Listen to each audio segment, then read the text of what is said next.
አቶ መሰለ መጣ ወደ ሉላ ወዳለችበት መጥቶ በር ሲያንኳኳ ሉሊት በር ለመክፈት ወደ ውጭ ትሄዳለች። በሩን ስትከፍተው ያየችው ማመን ይከብዳታል።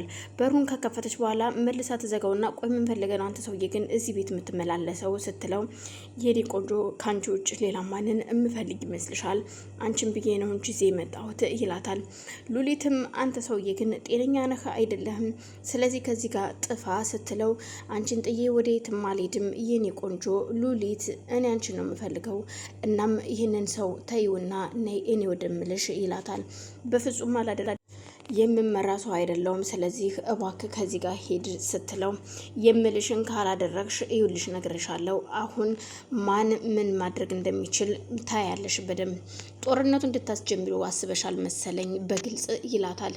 እኮ የምን ጦርነት ነው ስትለው ጦርነት ታውቂያለሽ፣ ጦርነት ነዋ የሰው ልጅ የሚጨርስበት ጦርነት ሲላት ሉሊት ግራ ገብቷ ስለነበር እኮ ምንድነው የምትዩ? እሺ ስለ ቤተሰቦችሽ የምታውቂው ነገር አለ ወይ? ቤተሰቦች ጋር ምን አገባህ አንተ? እንግዲያውስ ታዩ እስኪ አሁን ጎበዝ ከሆንሽ ታዲያ ደውለሽ ጠይቂ ይላታል። እና እሷም ትደነግጥና እሷ በር ዘግታ ውስጥ ስለነበረች ስልክ ትደውልና እናቷን ስትጠይቃት እናቷ ደህና እንደሆኑና አባቴስ እንዴት ነው ስትላት ልጄ አባትሽም ደህና ነው እኔም ደህና ነኝ አታስቢ ትላታለች። እሽማዬ በቃ መልሼ እደውልልሻለሁ አሁን ዝጊው ስልኩን ትላትና ስልኩን ትዘጋለች። ቆይ ምንድነው የምትፈልገው ትልና በሩን ከፍታ ትወጣና ቆይ አንተ ሰውዬ ግን ለምንድነው የማትተወኝ? እዚህ እኔ ጋር ምን አለህ? በቃ እኔን ተወኝ፣ እኔ አልፈልግም። አንተ ሰው መሳይ አውሬ ነህ፣ የሰው ስጋ ልብሰህ እንጂ አውሬ እኮ ነህ ትለዋለች። እኮ እንዴት ነው የምትይው? አባትሽ እኮ የወሰደው ክሬዲት ባንች ነው። ስለዚህ ያን ክሬዲት ደግሞ አንቺን ስወስድ ነው። አንቺ እየሰፈሩ መቀጣጫ እኮ ሆኛለሁ፣ መጠቋቆም ያደርገሽኛል። ስለዚህ አንቺን ሳልይዝ የትም መሄድ የለብኝም ሲላት ስራህ ነው እንጂ ሰው እንዲጠቋቆምብህ እያደረገህ እኔ አይደለሁም ትለዋለች። እኮ ያንቺ ስራ ነው እኮ ታዲያ ይሄ ሁሉ አንቺ ወደዚህ መምጣትሽ ነው ይሄን ሁሉ እንደዚህ እንዲሆን ያደረገው ሲላት በፍጹም ከኔ ጋር ምንም የሚነካካም የሚያዝ ነገር የለው። በዚህ እድሜ ከኔ ጋር መጨቃጨቁ አስፈላጊ ነው ብዬ አላስብም። ስለዚህ እባክህን ሂድልኝ፣ ጥፋልኝ ከዚህ ጋር ስትል ትናገረዋለች። ይኸውልህ አጠገቤ እንዳደርስ ከዚህ በኋላ እኔ አንተ ጋር ምንም ነገር ግንኙነት ሊኖረኝ አይችልም። እንኳን አይደለም አብሬህ ላድር ሚስት ሁኜ ይቅርና አንተ የተረገም አሮጌ እኔ ጎረቤትህ እንኳን ልሆን አልፈልግም። አንዳንድ ሟን ተናግቼ የምኖረው ማን ስለሆንክ ነው? አንተም እንደኔ ሰው ነህ፣ ያው ሰው ለበስ ሰው መሳይ አውሬ ብትሆንም እንኳን ማለት ነው። ስለዚህ ሁለተኛ እዚህ በር እንዳደርስ ትለውና እሷም ጥላው በንዴት ወደ ውስጥ ትገባለች።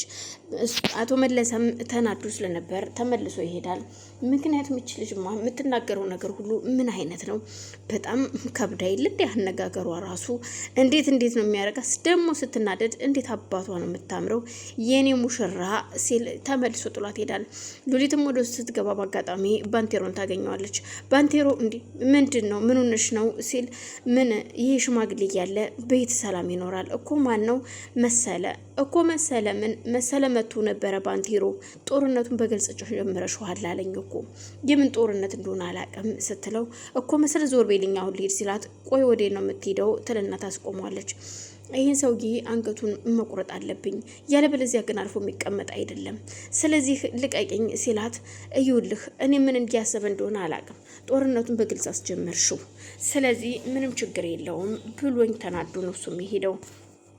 እኔም ሁለተኛ ወደዚህ እንዳይደርስ አድርጌዋለሁ ተናግሬዋለሁ ስትለው እንግዲያውስ ቆይ በቃ መጣው ይላትና ባንቴሮም ጥሏት ይወጣል።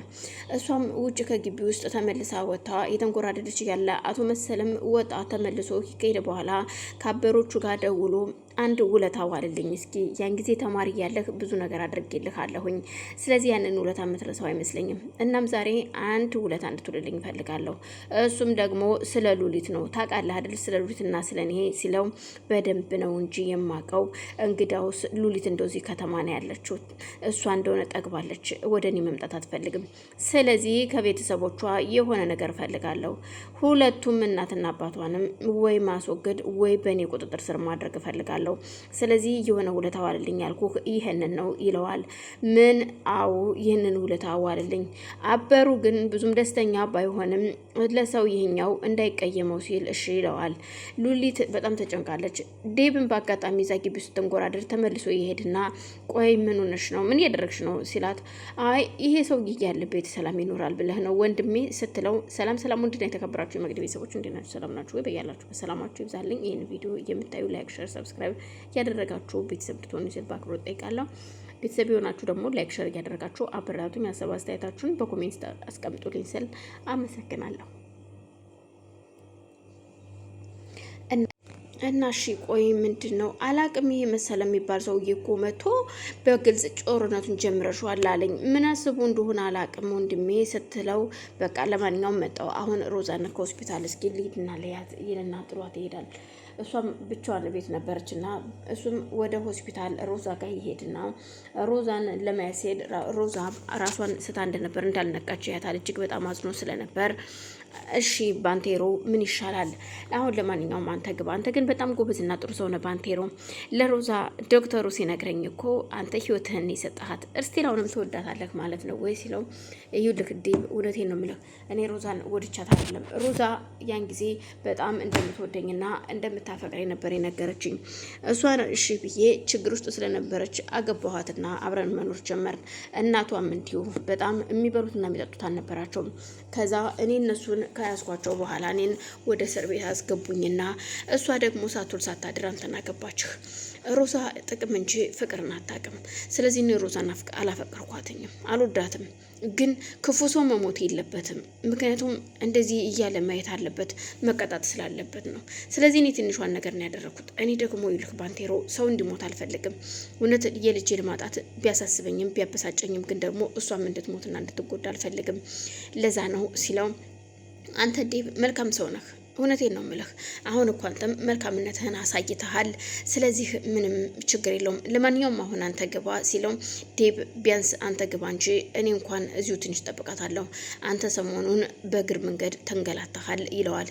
እንግዲያውስ በጣም ጥሩ መጣው እስከምመለስ ድረስ ያን ሽማግሌ እስኪ ላናግረው ይልና ወደ አቶ መሰለ ስልክ ይደውልና መቀጣጠሪች ላግኝህ ሲለው አቶ መሰለም እሺ ይለውና የተቀጣጠሩበት ቦታ ይገናኛሉ። ዴብ የምትፈልገውን በር ልስጥህና ከዚህ ጥፋ ለማለት ነው ያሳቡ። አቶ መሰለ ደግሞ አበሮቹን ስላዘጋጀ እሱ መጥፋት አይፈልግም። እሺ ይለውና ምን ፈልገ ነው የተከበረው ዳዊት እዚህ ድረስ የቀጠርከኝ ሲለው እኔ ምልህ ይውልህ አቶ መሰለ አንተ ትልቅ ሰው ነህ። ስለዚህ ለምን እንደመጣህ አውቃለሁ፣ ግን ደግሞ የመጣህበትን ምክንያት ንገረኝ። አንድ ስምምነት አለኝ። በሱ ስምምነት እንስማማ። የምትፈልገውን ገንዘብ ልስጥህና ከዚህ ሂድ፣ ሉሊትን በነጻነት ተንቀሳቀስ ይለዋል። ተው እባክህ ገንዘብ ነው እንደምፈልገው እኔ ገንዘብ አልፈልግም ሲል የውሸት ሳቁን ስቆበት ትቶት ይሄዳል። በጣም ይናደድና ዴብም መኪናውን ወደ መኪና ሲመለስ